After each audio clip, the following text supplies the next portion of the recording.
everyone, and welcome to The Darkest Hour. I'm your host, Amanda Jane. What is evil? Does a single act forever designate its actor with the title? Are reasons and arbitrary circumstances unworthy to hold weight past a certain point?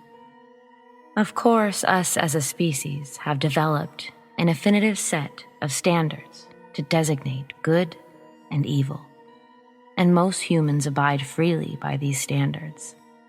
But not all of us do. Psychologist Francis Galton posed a theory about nature versus nurture, whether human behavior is created from the environment around them or constructed from the genes handed down. Are some of us destined to be evil, even from birth? A mind is a terrible thing to waste, but sadly, it's known to break at times. Tonight, we examine a few of those fragments, slivers retraced by the ones who've kindly shared them with me. So, let's get started, shall we?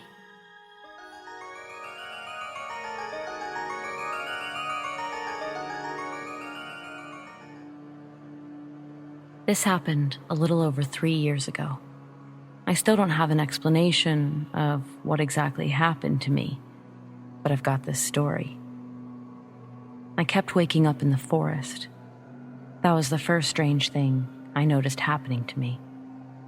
I'd fall asleep normally, just in my bed or on the couch, but multiple times over a 3-week period, I would wake up right behind my property line in the forest.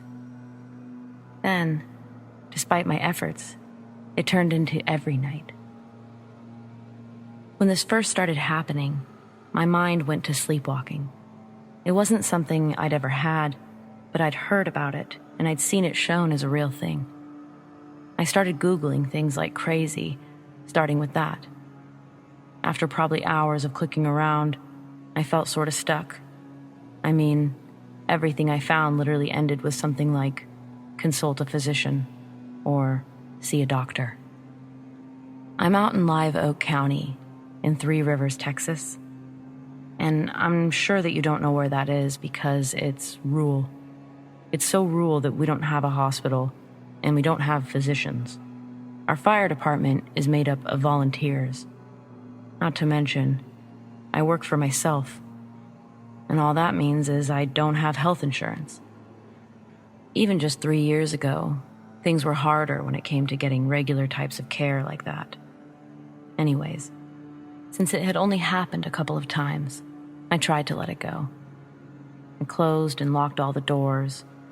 Again, I'd fall asleep with no problems until I found myself waking up in the forest. Weeks into this, my situation hadn't changed. It actually seemed to be escalating.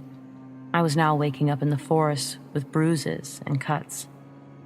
They were in all places, not just places that you'd expect to bump in the night. Places like my inner arms, my inner thighs. I still wasn't going to be able to get to a doctor. So, instead, I went to the local drugstore, and I picked up some sleeping medication. Nothing serious, just some sleepy tea, some melatonin, and then NyQuil. But same problems presented themselves. And new problems too. Now, I had dark bags under my eyes, and they were becoming more noticeable. Even the drugstore pharmacist noticed and recommended Tylenol PM. I was bruised, I looked awful, but when I was home, I felt pretty great. And then for about 2 weeks straight, I started having and remembering the same dream, just before waking up in the forest. The dream always started out by being blindly bright, and then my eyes would adjust, and I'd come to the realization that I was surrounded by fire. Oddly, I wasn't scared, but it felt like I was in a sauna. I could feel myself sweating. I would just look around and see nothing but flames. And just as I would start to feel like the flames were burning my flesh, I would wake up in the forest, sweating. But now, I actually was scared. And that's what I noticed. Once the dreams started, the fear did too. I stopped taking any sort of sleeping agent, thinking that had to be my problem. I don't drink, I don't smoke nothing, so I knew that it couldn't be anything like that. Nothing helped to take the fear away, though, because the dream itself was damn near terrifying and happening nightly. Eventually, I noticed I wasn't eating. And I noticed it in that way. I was buying food and not eating it, just throwing it away, or I'd be putting it in the compost. Just drinking coffee and drinking water. It's like I had no appetite and I forgot to care. I remember joining a forum early on for sleepwalkers when this all started. And by this point, even the people on there started to tell me the same things that everything else online did. Go see a damn doctor already. I at least made some calls, but it was hard enough to get a hold of someone who would take me without insurance at the time. So I waited. It had already been several weeks of bruises, cuts, and now 2 weeks of the most realistic nightmares. I look terrible. My reflection, it kind of frightens me. But still, when I'm home, I feel pretty great. I honestly cannot explain it. It's hard to explain what happened next, too, because I only recall parts of the days leading up to it. It's times like this I wish I had been with someone. Along with not eating, I was also aware that my mail was piling up. It was as though I knew it was there and that I needed to do something with it. But then another part of me was really trying to forget about daily tasks like that.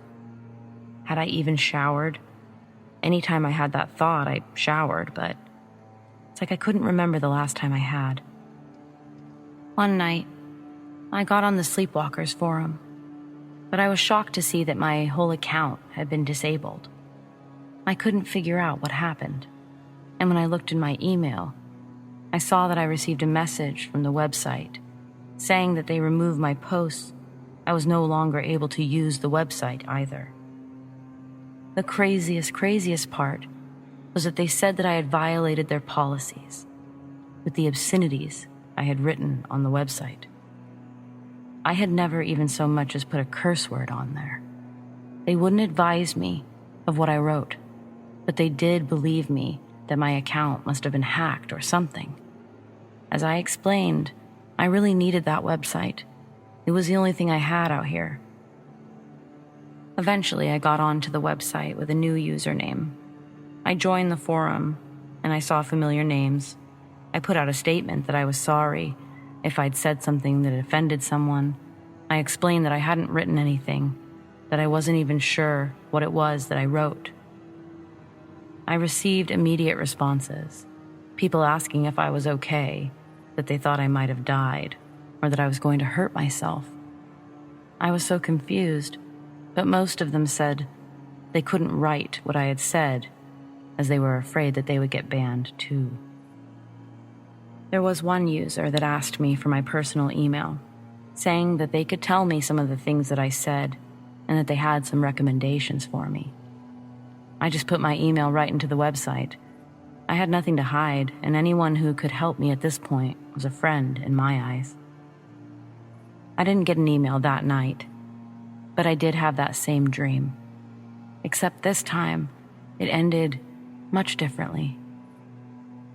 This time, when I woke up, I could see the fire still. But it wasn't burning me. It was burning the left side of my house. It was burning inside my bedroom. I was completely disheveled. I immediately ran to my truck to grab a fire extinguisher. I knew that I was screwed. There was no way my little extinguisher was going to put this out. I tried anyways, as I thought about what to do next. I did have a phone inside. Likely my cell phone was toast, but my home phone was clear on the other end of the house. I ran and rang the police, asking them to send the fire department, that my house was on fire and I had to evacuate. Within a few minutes, someone had shown up.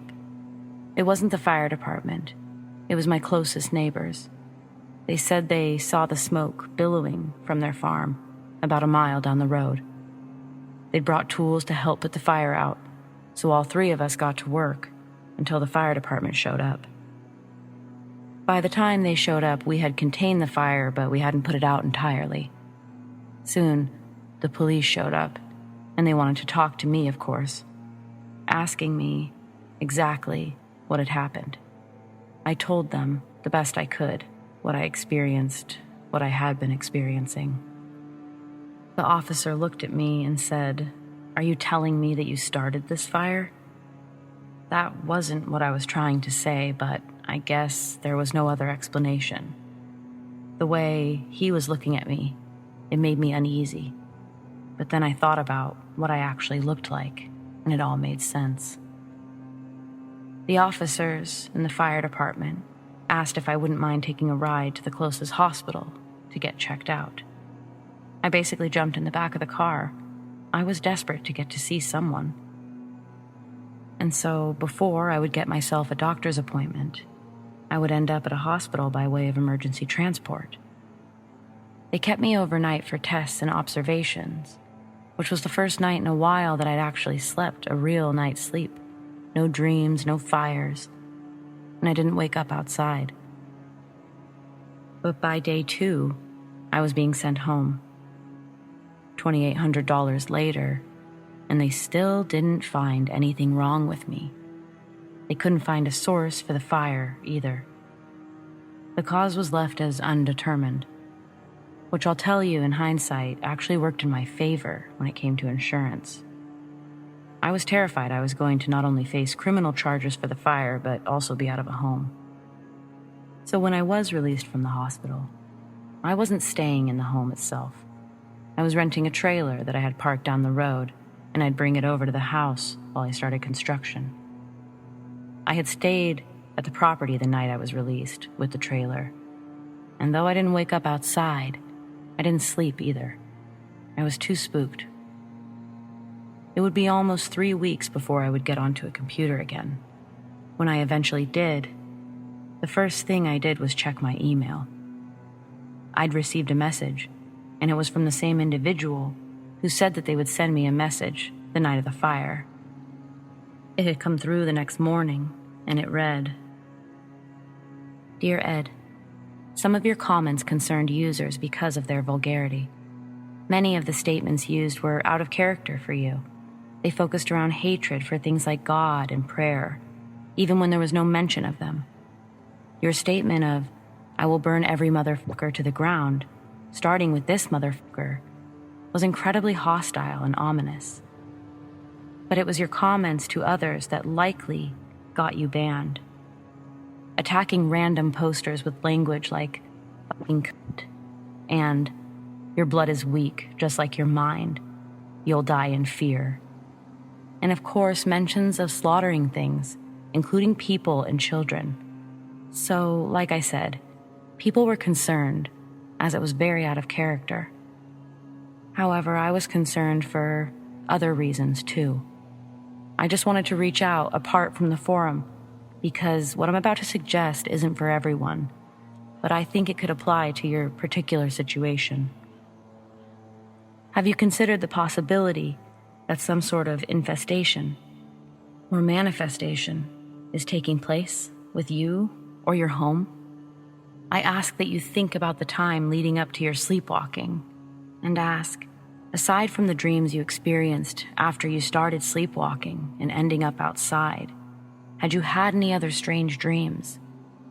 Dreams where you thought you were interacting with a loved one, someone you trusted?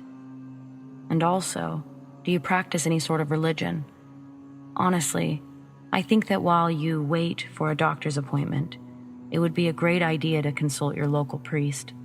I know you don't know me, and you have no reason to heed my advice, but I strongly insist that in the meantime, you find some sort of protection before you end up hurting yourself or someone else.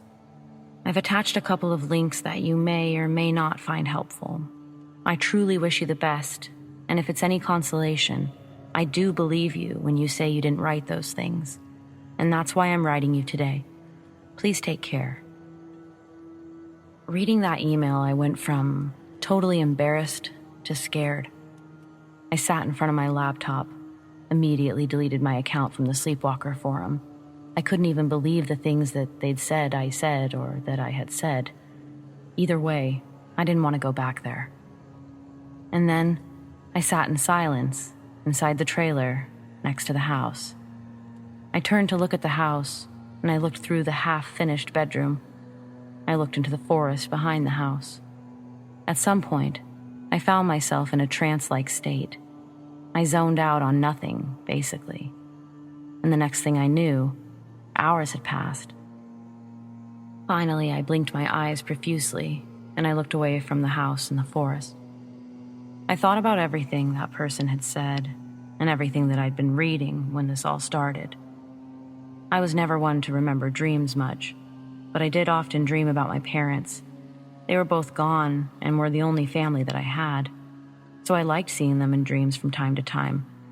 But now I was reading things about demons trying to reach you in your dreams, disguised as familiar faces like loved ones. That didn't feel right. But I was also reading that this can affect literally anything, this infestation, like cars, homes, inanimate objects, even forests. It wasn't long after that I sold the place. I still live in Three Rivers, but nowhere near the forest. And I personally haven't had any issues with sleeping, dreaming, or fire since. So I'm happy about that. Before I sold the place, I had hired others to finish the construction. And though I'm not religious like that, I had a priest come out to bless the place. But I don't think the problem was the house. I'm willing to bet that it's in the forest behind it.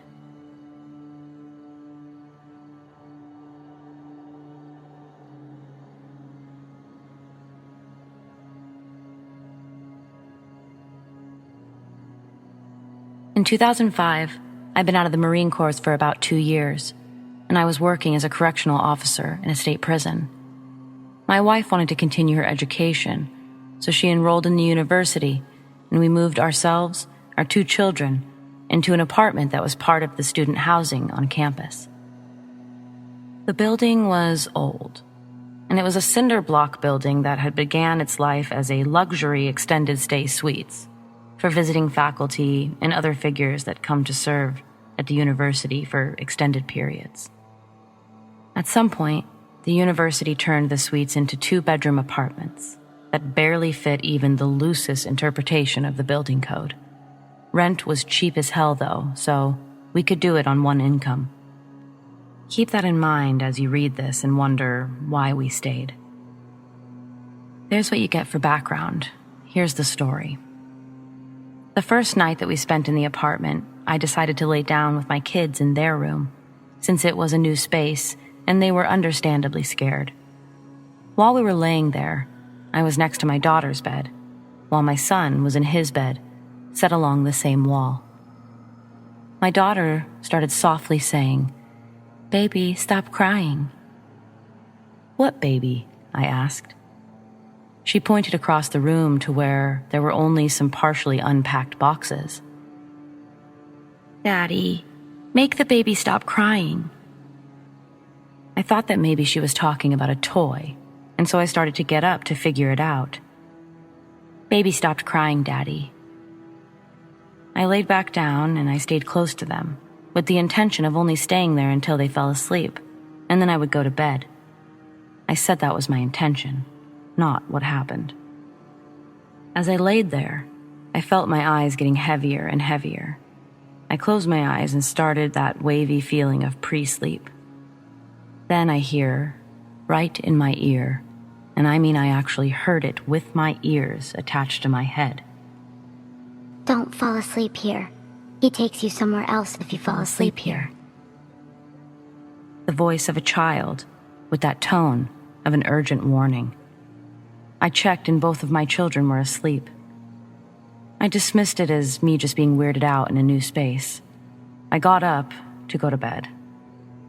As I walked out the door of their room, the apartment started to kind of morph around me. I found myself in a cave-like space, or maybe a tunnel with a dim red glow. And as I walked toward the glow of light, the space started to morph back into something resembling my apartment. But the walls were a pale orange color instead of the standard apartment white. And there were other little details out of place. And none of my stuff. There was no wall between the kitchen and the entryway, and there was no coat closet and food pantry just inside the front door, just a half wall. I heard the same child's voice again. I told you not to fall asleep in there. He doesn't like adults sleeping in there. And then, everything just kind of melded into my apartment and my stuff. But I was in the living room of this still unfamiliar apartment, meaning I would have had to navigate an L-shaped hallway, the kitchen, moving boxes, walls, and another 90-degree turn to get where I was. But I was in my living room again.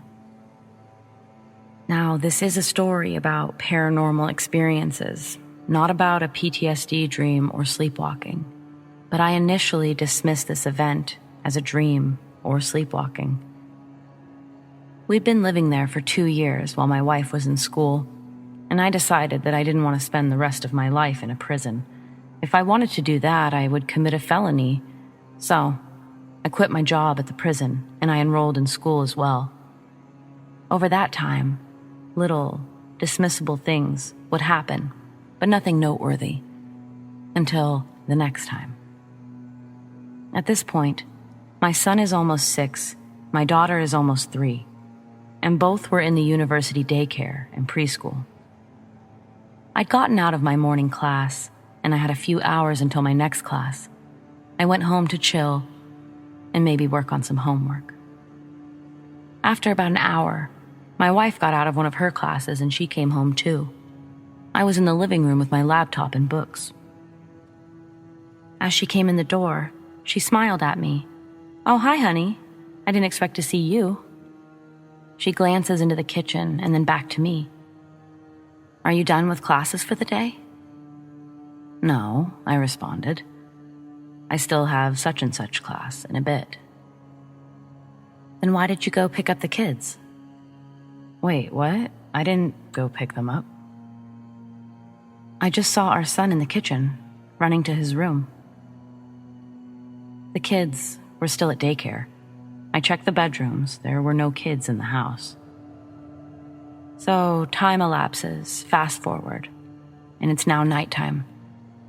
The kids are brushing their teeth at the bathroom sink, which actually isn't in the bathroom, but rather in the hallway outside the bathroom. My wife and I were in the kids' room, picking up toys, in preparation for the bedtime rendition of the Hokey Pokey. You put one in bed, and the other one gets out. Suddenly, both children simultaneously just started screaming that scream that can only possibly come from a child in true terror. I came busting around the corner, and both of the kids were huddled down into the corner, pointing into the bathroom. "Daddy, there's a scary elephant." Both kids insisted that there was a scary elephant in the bathroom. So, what doesn't quite look like an animal but isn't human either? What terrifies children only for the joy of terrifying children? And what can children only describe using the frame of reference from a child's experience? Demons. When I was 17, I was ordained in my church, so I grabbed my vial of anointing oil, Israeli olive oil, and I blessed the apartment and said the prayer to drive out the unclean spirit. Only the unclean. We didn't have any more blatantly demonic experiences in that apartment after that, but there were experiences. At some point, my wife and I had gone to a thrift store and picked up a Sesame Street play kitchen, one of those ones that play character voices when you press the buttons. Most of the buttons didn't work, or you had to use full force of a sumo wrestler falling 20 feet onto the button to make a sound. I was again between classes and home, making myself lunch and getting something into the slow cooker for dinner. Wife was at work and the kids were in daycare. I was alone. I had also just finished putting fresh sheets and blankets on the kids' beds. I was standing in the kitchen, slicing onions with one of those Miracle Blade knives. And I hear none other than the Cookie Monster. Oh, cookie, cookie, cookie, starts with C, and then giggles. Oh, cookie, cookie, cookie, starts with C. Hey, Bert, you want some salt? Giggle, giggle. I just about jumped out of my skin, and the onion jumped out of my hand. I ran into the kids' room expecting to see some kid in there playing with my kids' stuff. No, still alone in the house. Except the beds looked like someone had just woken up in them. I went back to the kitchen, but along the way, something caught my eye. The carpet was starting to change color, but only in spots. Red, little spots. Then I felt the pain. Miracle Blade knives are cheap, but the commercials are not false advertising. Those things are sharp. So I drove myself to the hospital. We moved out of that apartment after my wife graduated. There were more encounters in the apartment that could be attributed to the paranormal, but they could have also been attributed to other causes. If I can naturally explain something, that's what it is, natural, even if it didn't seem natural. When all that's left is a leap off of Occam's razor, then I will share it as paranormal. And then sometimes I'm confused with evidence or new information that removes the natural explanation. In my last 3 semesters, I was teaching a class in television production for the university. I was one of the most knowledgeable persons at the school when it came to running that studio. And one of my students was an empty nester that decided to go back to school after her son grew up. She'd originally been a student at the university back in the late 60s and early 70s. She told me about the history of the apartments that I used to live in. She told me about a faculty member who was living there with his family when they were in a really bad car accident and his 2 children were killed. They lived in the one that is right where we lived. She also said she went to parties in the suites all the time. They used to have a more open floor plan, just a half wall inside the front door, no closet, no pantry, no wall separating the kitchen from the entryway. And the walls were pale orange.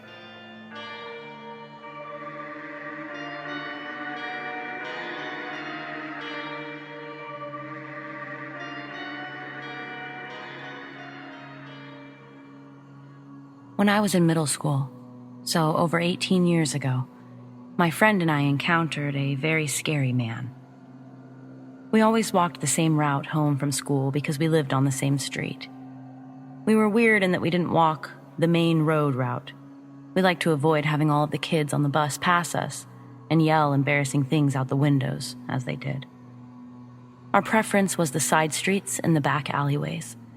The alleyways connected to the backs of the homes on the main street. We weren't really supposed to take this way per our parents, but there had never been any issues with us walking there before. But on one particular day, we ran into a problem. As we passed by one of the houses, one that was especially messy and had lots of trash in the backyard, my friend had made a joke about how stinky it was. We were kids after all.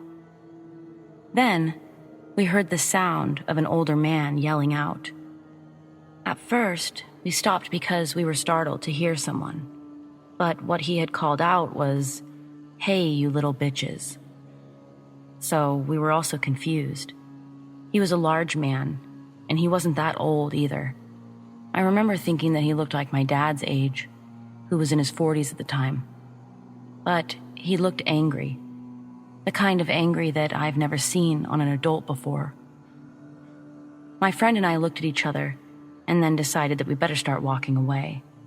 So we did, and we heard him holler after us, Come on back, you little bitches." We started to pick up the pace a bit. We weren't that close to our houses yet, but we knew the area. As we continued walking, we no longer heard the man yelling after us. We decided that at the end of the alleyway, we would make our way back to the main road. But as we actually approached the end, our path was blocked by an old brown and tan pickup truck. And the driver was the man from the alley. He was sitting in his truck, and he stayed there for a while, staring us down with his empty eyes, revving his engine and twisting his face from anger to amusement. Then I saw the man reach over. I had no idea what he was going to do. Grab something, put the car in park, and get out. Either way, as soon as I saw his hand move, I just booked it in the opposite direction, grabbing my friend's arm.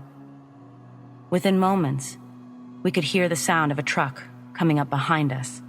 I screamed to my friend to follow me, and she shook her head. The alleyway is narrow, so I knew that we couldn't just slide against the garages or walls. So I looked for the shortest fence that we could find to climb over. I saw a garbage can, and both my friend and I hopped up and over that random fence. The man didn't stop his truck, but he did yell as he passed by, "I'll kill you, you little bitches," followed by several honks from his truck horn and other incoherent yelling. My friend and I were ducked behind a small shed in someone's backyard, trying to catch our breath. We weren't sure if we should knock on this person's back door and tell them what happened, but instead, we just got out of there, the same way that we came in, but this time, we booked it to the other end of the alley, hung a right, and walked the extra long way home, this time, and every time after, on the main road. It's insane how much we can fear our parents as children. I never told my parents about what had happened because I was terrified of getting in trouble for taking that route home. And my friend didn't tell her parents either. My family moved before high school, so I don't know if she ever did end up telling her parents, but I told my mom just a few years ago. She and my dad were completely shocked that I'd never told them. But even 10+ years later, they were pretty mad at me. Of course, they couldn't ground me now. Nowadays, I teach kids that aren't much older than I was when all of this happened. And I see how small they really are, how small I must have been, and how big that man was. Someone that goes after children like that, they have to be a form of true evil, right? What does someone like that do if they actually get their hands on a child? Moral of the story: don't talk shit about people's property, stay out of the alleys, and listen to your parents, because you never know who you're going to encounter out there or what they might do.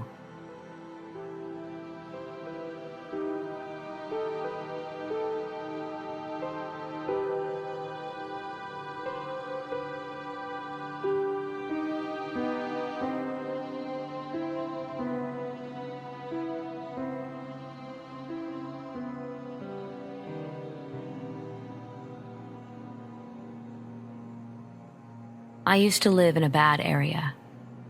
It was in the west end of Newcastle. At the time, it was so bad that it was actually safer for my friends and I to walk to town rather than go up and get the bus, as gangs would hang out around that area and cause trouble. So this was early one winter day, about 7 a.m. It had been lightly snowing and it was about -8 degrees, a particularly cold spell at the end of the 1990s. On this day, we had heard that the river Tyne had frozen, and this was an unusual sight, so we decided to walk to town along the river to avoid the bus stop.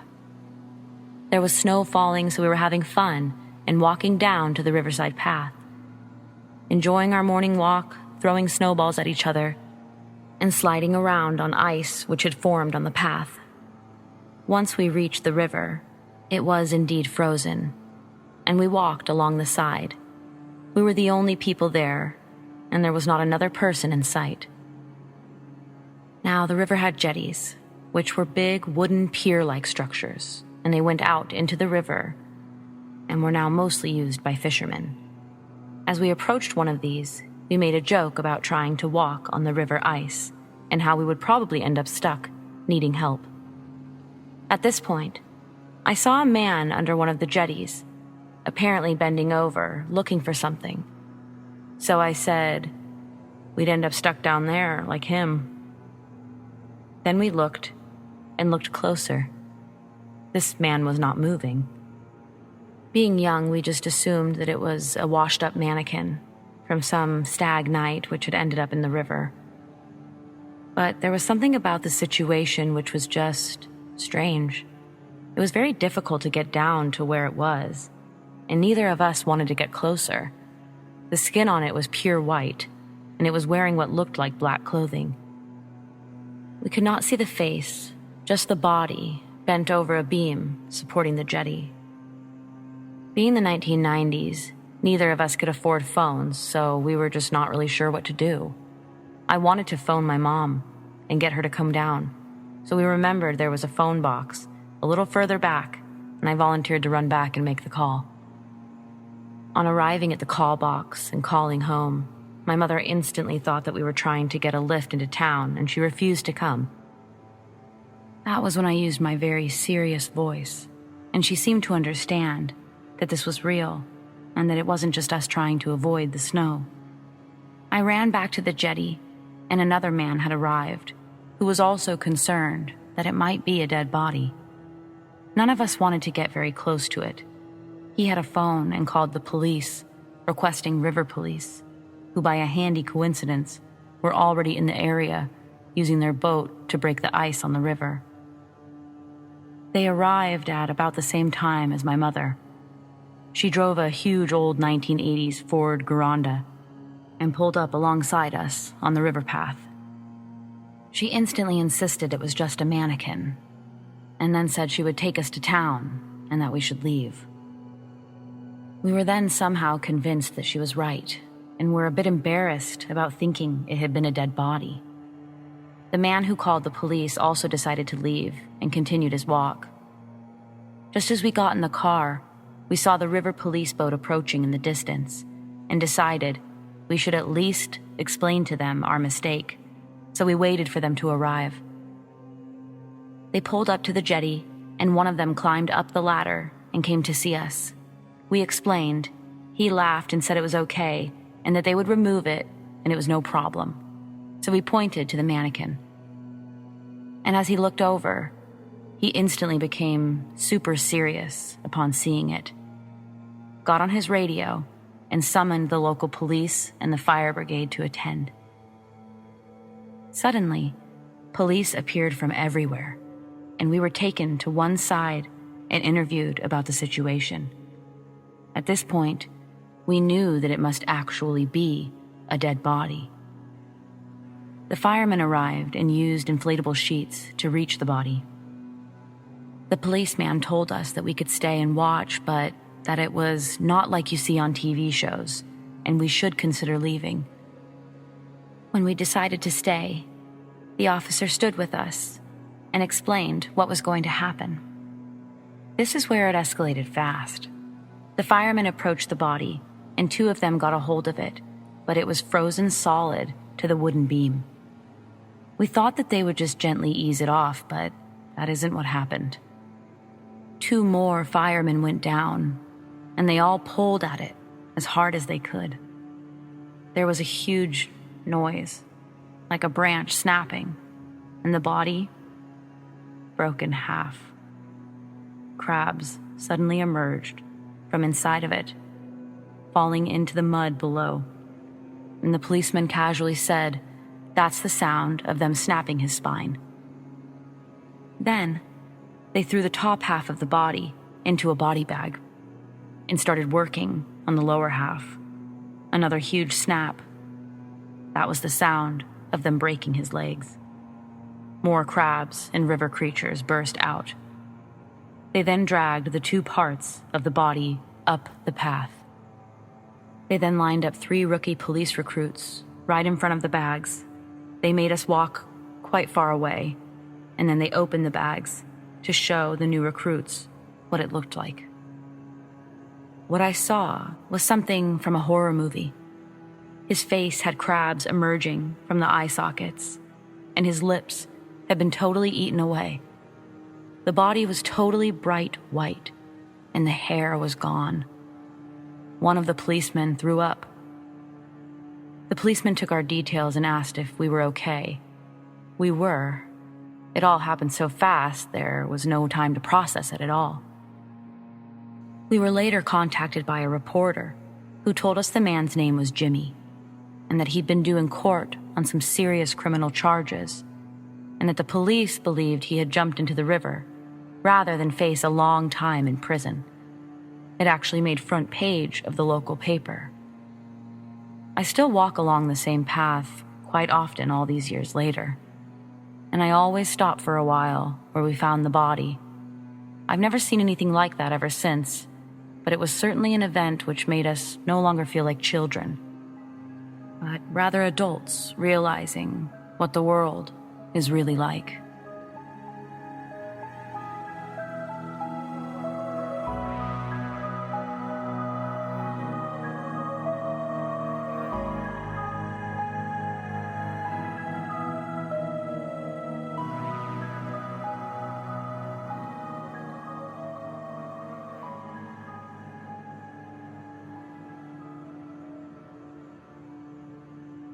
I was adopted, and I knew that from a very young age.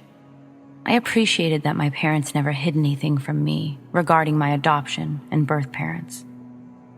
The only thing they left out were details about my birth father. I only remember them telling me that he was an evil man, and that they would tell me why when I was older. Hearing that he was evil at my young age at the time made me incredibly curious about what made people evil. I was about 6 or 7 when I started the nurture versus nature debate in my head. I remember thinking and wondering for years what he'd done and if it was something that was going to affect me through genetics. I distinctly remember one day coming home from high school. I asked my mom what his real name was. She relented and told me, though not the crimes that he'd committed. When we got home, I ran straight to my computer and Googled his name. I barely got halfway through when the Google search filled in his name, and it was obvious he'd made the news. I began reading articles and news reports related to what he did. Simply put, he'd set a bunch of fires to businesses. He'd killed random large animals, horses and such, and shot strangers on the street with a friend of his for fun, essentially. I read police transcripts of him talking about his crimes and how he seemed to get a thrill out of killing unsuspecting people on the streets because he had the control. He could see them, but they couldn't see that their life was about to end. There were a few years that I went back and forth on his case, reading more and more about it, even to the point of coming upon a news report of a victim of his who was shot and survived, but died about 10 years later. I remember wanting to reach out to the family, but what would I say? That I was related to the man that shot him and led to the complications that ultimately killed him? I'd never even met my birth father, so what help could I be? I found his prison ID and came to a confusing dilemma. Do I send him a letter? If so, do I tell him who I was and that I was aware of what he did? Do I leave it alone? Every time I think about it, I come to the same conclusion, that it wasn't a good idea. I'd love a reason as to why he did it, but I don't think I'll ever get a satisfying enough answer. I have actually reached out to my birth mother, though. We've never talked about what my birth father did, but I've thanked her for putting me up for adoption, as I've had an incredible life because of it. I was the youngest of 3 daughters she'd had, one with the same father and one without. I was the only one adopted, and that's something I'll always wonder about. Why me? Why was I the one that was given away? Ultimately, I never sent a letter, though I'm still a touch uncertain. I wonder how I'll feel if I hear he died and I never got to say anything to him. But at the same time, would it really matter? I'll never forget the way this story impacted me, and still does to this day. I even have a bit of a sick running joke that my good eye for distance came from my birth father. I wish I could count the hours I spent wondering if I'd turn out like him, wondering if there was something that triggered him into doing what he did that would trigger me as well. But for anyone else potentially wondering, no, I don't think I'll turn into a serial killer. My birth father was a disgusting man.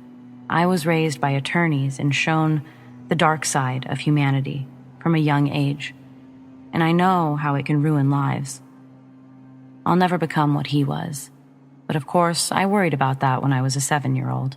What else could I do? But I know that I'm a good person, and I live a good life, and he's in prison for the rest of his.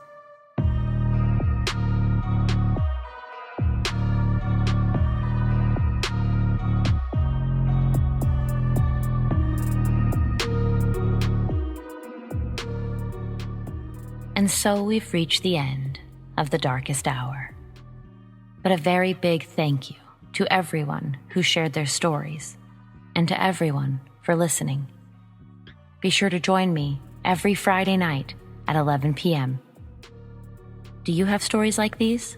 I'd love to share them. Send them to me, amandadarkesthour@gmail.com, and check out our subreddit, The Darkest Hour YT. And if you want to keep listening to the show and you never want it to end, be sure to subscribe to The Darkest Hour YouTube channel. Stay spooky.